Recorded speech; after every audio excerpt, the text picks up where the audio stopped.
est du faux. C'est un maquillage que sa famille a tout fait pour qu'il soit à ce niveau. Et je vais l'expliquer. Voyez-vous, M. Thiam dit, ce Doyman-là, il dit qu'il a été major. Il a fait Polytechnique. Il a été major de l'école des mines. Mais curieusement, aucune entreprise en France, aucune entreprise française n'a voulu lui donner ne serait-ce qu'une interview pour l'embaucher. Or, pour tous ceux qui connaissent le système français, tous les étudiants qui sortent de Polytechnique et de l'école des mines, avant même l'obtention de leur diplôme, toutes les grandes entreprises, les top 5 ou les top 10 courent après eux. Ils sont prêts à mettre, en tout cas à débourser tout pour les avoir. Mais lui, le major, aucune entreprise française ne lui a donné une interview. Après sa formation, il a erré jusqu'à ce qu'une entreprise américaine, McKinsey, lui donne sa première chance en France. On dit même, c'est un Français que la France a laissé partir. Posez-vous la question. Comment la France, qui, pour des résultats probants obtenus, pour des résultats excellents obtenus par M. Thiam au cours de son parcours scolaire, ne lui a pas donné, ne l'a même pas embauché, alors qu'il est français, on l'a même pas embauché dans une administration française, encore moins dans une entreprise privée en France. Posez-vous des questions. C'est parce que ces gens-là savaient que ce qu'il a eu comme résultat là ne venait pas de lui. Et je l'ai dit ce matin sur une plateforme où se trouvent plusieurs personnalités de ce pays, journalistes, hommes politiques, ministres, députés, maires et tout cela. J'ai dit, vous savez, chez nous les Akans, qui pratiquons donc le système matrilinéaire, c'est-à-dire où le pouvoir de la famille va au neveu, c'est-à-dire du côté donc de la sœur, c'est un système dont les gens n'ont pas idée. Chez nous, votre père, il est capable de vous laisser sur le carreau et mettre ses neveux à l'école. Parce que c'est lui qui est considéré comme un membre de la famille. Le neveu. Et quand vous connaissez le président Houphouët-Boigny, et lui-même l'a dit, dans sa famille, ses sœurs, ses cousines n'ont pas eu d'enfants. C'est l'une des cousines de sa tante, non, l'une des enfants de sa tante, donc qui, grâce au sang étranger, donc a pu avoir des enfants. Les Thiam là étaient la prunelle des yeux du président Houphouët-Boigny. Il était prêt à tout pour que l'honneur de sa famille, la dignité et la grandeur de sa famille soient portés par ses neveux ou petits-neveux. Ils ont tout fait pour que ces gens-là soient ce qu'ils sont aujourd'hui. Le président Houphouët-Boigny était prêt à tout pour que ses neveux soient les meilleurs. Donc, à ce jour, je me pose encore des questions. Même ces soi-disant résultats au lycée classique, au baccalauréat, tout était possible. Houphouët-Boigny était tout puissant. Moi, je suis un oufotiste convaincu. Mais je sais que le vieux ne badinait pas avec ce qu'on appelle honneur. Et l'honneur, chez nous, ce sont les neveux qui les portent. Voilà pourquoi ces enfants, les Guillaume, est-ce que quelqu'un les a une fois vus? Ils ne parlent même pas d'eux. Ils ne parlaient même pas d'eux. Parce que c'est le système matrilinéaire. L'enfant du père, l'enfant du garçon ne représente rien dans la famille. Tu représentes quelque chose chez ta maman. Voilà comment les Akans fonctionnent. Et donc le président Houphouët-Boigny était prêt à tout. Je suis convaincu que Thiam là, on lui donnait les épreuves à la maison pour traiter avant de venir à l'école. Je suis convaincu. Et ce système-là a été pratiqué par Bongo pour son fils Ali Bongo. Ali Bongo, père fils de Omar Bongo, a fréquenté en France. Les épreuves lui étaient données. Le vieux voulait que son fils soit quelqu'un. Malheureusement, lui, il était porté sur la musique. Donc, quel que soit ce que le président Bongo allait faire, lui n'était pas intéressé par les études. Voilà pourquoi lui, il n'a pas eu... Grand frère Gougoura, s'il te plaît, il y a Circo qui a une mission pour vous. Non, mais qu'il me laisse terminer d'abord. Je suis dans ma lancée. Ok, allez-y.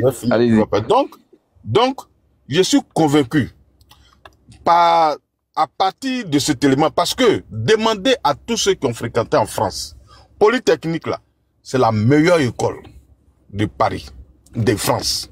En tout cas, c'est l'une des meilleures. Je sais pas si c'est première ou deuxième, mais en tout cas, elle est parmi les 5 meilleures écoles en France. Quand à leur sortie, tous les grands de France, tous les entrepreneurs de France sont là-bas. Et d'ailleurs même, ils poussent leurs enfants à se marier entre eux. Parce que c'est l'élite. C'est le top niveau. Donc, quelqu'un qui sort de cette école ne peut pas chômer en France. Oh, M. Thiam a chômé en France jusqu'à ce qu'il ait une offre avec une société américaine et après partir en Angleterre. Écoutez ces interviews. Il dit, et on lui demande, mais pourquoi est-ce que la France ne t'a pas embauché? Il voulait mettre ça sur le racisme. Lui, c'est toujours les raccourcis. Si les Blancs étaient racistes, pourquoi ils t'ont donné leur nationalité cadeau? S'ils étaient racistes, comment tu allais défiler parmi eux? Et porter même, je crois, leur drapeau. Au cours donc du défilé donc des élèves de X. Mais les gens savaient que les résultats qu'il avait eu là, c'était pas des résultats qui venaient de sa tête. Tout était fabriqué. Et moi, je ne jette pas l'anathème sur quelqu'un. Le président Henri Konan Bédié, tapé sur Internet, il a acheté son doctorat. Donc à l'époque, tout était possible. Même Guillaume Soro, vous avez vu, il a eu un diplôme en France. Pourtant, il n'a pas fréquenté. Il a même dit qu'il s'est inscrit à Harvard. Ça, c'est possible. Pourtant, quel est son mérite pour aller à Harvard là? C'est les meilleurs étudiants. Mais lui, qui a arrêté les cours depuis 98, lui, il a pu s'inscrire à Harvard. Allez-y, posez-vous des questions. Donc, pour ne pas être long, il faut qu'on dise à ce monsieur de se calmer. Parce que c'est pas nous qui avons soulevé, vraiment pour une fois, le RHDP a toutes les tares du monde. C'est un parti qui n'est pas bon. Mais pour une fois, il faut qu'on nous respecte. Parce que c'est agaçant de nous accuser de tous les maux d'Israël. Est-ce que le RHDP a soulevé une question d'article 48 concernant M. Thiam? Donnez-moi le nom d'un seul cadre de notre parti qui, une fois, publiquement, a évoqué l'existence d'un article 48. Que quelqu'un me donne le nom ici et maintenant ou même demain après-demain, qu'un cadre du RHDP aurait soulevé la question donc de l'article 48 du code de notre nationalité concernant M. Thiam. Est-ce que quelqu'un a demandé à M. Thiam s'il a renoncé à sa nationalité ou non? Donnez-moi le nom d'un seul cadre du RHDP. Pourquoi est-ce que les gens veulent toujours nous accuser de leur propre irresponsabilité? Tu n'arrives pas à gérer ton parti. Il y a du désordre là-bas. Vous excluez les gens à tort. Pour peu qu'ils prennent la parole, vous les excluez. Et quand ces gens frustrés saisissent la justice, vous dites non, c'est le RHDP. Sans preuve aucune. Et vous continuez de nous attaquer, pourquoi? Lui, Thiam, je peux comprendre que c'est Ropero dont nous attaque, mais lui, Thiam, quelle est la preuve qu'il a que nous, on lui a demandé de respecter l'article 48 au point où il traite nos pouvoirs illégaux? Dites-moi, les gars, honnêtement et franchement, dites-nous à quel moment nous avons exigé le respect de l'article 48 concernant M. Thiam. Il faut qu'il arrête. Chacun a son parti, chacun a ses problèmes. Dans nos partis, on a aussi nos problèmes qu'on tente de régler. Mais on ne va jamais accuser l'adversaire d'être à l'origine de nos problèmes en interne. C'est que nous sommes irresponsables. Si ta propre famille, tu n'arrives pas à gérer et que tu accuses le voisin, mais c'est que le père, il est totalement irresponsable. Parce que la responsabilité de ta famille là est entre tes mains, mais pas entre les mains du voisin. Il faut qu'il arrête. Je l'ai entendu dans je vais dire aujourd'hui même dans sa conférence devant les militants à Paris, où il dit l'avocat de Valérie Yapo est conseiller, je crois, de la présidente du Conseil constitutionnel. Donc, c'est une manipulation, l'État est derrière. Vous voyez comment ce monsieur est dangereux. Est-ce que pour choisir un avocat, on regarde sa couleur politique, ses affinités? Ça veut dire, M. Thiam entend de dire aux Ivoiriens, désormais, si Kokora a un problème, il ne peut pas aller choisir Maître Blessy, avocat pour le défendre. Sinon, ce serait donc une manipulation du PDCRDA. Monsieur Thiam entend de nous dire qu'un militant du RDR ou un médecin qui est RDR ne doit pas soigner un militant PDCI. Parce que ces gens travaillent sous le sceau du serment. Un avocat, il travaille sous le sceau du serment. Il est un privé. Il défend qui il veut. Et on choisit qui on veut, sans regarder sa couleur politique. Moi-même, je me rappelle quand il y a eu l'affaire KKB, où il y a avec une dame, mais maître Ben Meïté, mais il voulait défendre la dame, en une bosse, on a discuté de ça, il dit il est prêt à défendre la dame, parce qu'il est RADP, KKB était au gouvernement, mais lui il est avocat. Un avocat, il n'a pas la couleur de quelqu'un. Il veut stratifier notre société. Il veut, c'est-à-dire faire porter le chapeau à tout le monde et accuser tout le monde. Alors que lui-même, il est son propre sorcier. Toi, tu veux être président dans un pays. C'est-à-dire, il faut qu'il ait des conseillers. Comme le journaliste l'a dit. Et ceci a lu ça tout à l'heure. Il faut qu'il ait des conseillers. Tu veux être président de la République de Côte d'Ivoire. Les lois sont publiques. Depuis 2022, tu es venu te faire inscrire sur la liste électorale. Je crois que c'est l'acte qui marquait son entrée en politique. Mais quand tu le fais là, demande à tes avocats qu'est-ce qu'on doit faire. Ils vont te conseiller non, à partir d'aujourd'hui, tu dois commencer à renoncer à ta nationalité parce que il y a l'article, il y a la constitution même qui est là, qui demande que tu sois ivoirien à titre exclusif. Donc prépare-toi dès maintenant. Je suis en train de même les soupçonner que c'est eux qui ont tué le président Ali Konan Bédié. Parce que j'ai l'impression que c'est quand le Bédié est mort que son ambition présidentielle est née. Et il est venu précipitamment pour ramasser le pouvoir au PDCI parce que c'est matrilinéaire, parce que c'est matriarcat. Sinon, honnêtement, les gars, quelqu'un qui veut être président, tu connais les lois du pays. Même si tu n'es pas juriste, tu ne les connais pas, tu as 2 avocats. Pourquoi est-ce qu'il ne peut pas te donner des conseils? Même si tu ne l'as pas fait en 2022. En 2023, depuis le 23 décembre 2023, tu es président du PDCI-RDA. Et donc, depuis décembre 2023, tu sais que tu es le président du PDCI-RDA. Mais pourquoi tu ne commences pas dès décembre ou bien janvier 2024 à te libérer de ta nationalité? Tous ces problèmes n'auraient pas eu lieu.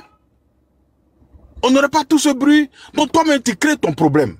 Tu es ton propre sorcier. Tu ne te prépares pas. Et puis, quand tu es dans des problèmes, tu commences à accuser le RADP, tout le monde. Je vais terminer par là.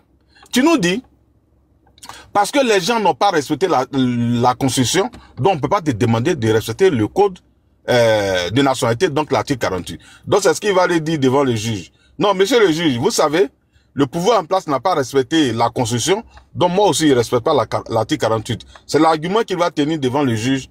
J'ai pitié pour ce monsieur. Moi, j'ai pensé que, avec le supposé parcours qu'il a eu, il allait faire la politique vraiment autrement. Il allait nous sortir des vrais débats, des débats de société, des programmes pour qu'on puisse débattre. Aujourd'hui, je l'ai écouté encore, mais j'ai été énormément déçu. On lui pose des questions sur des thématiques précises. Le foncier, comment on le sécurise, il allait dans tous les sens. Aucune solution proposée.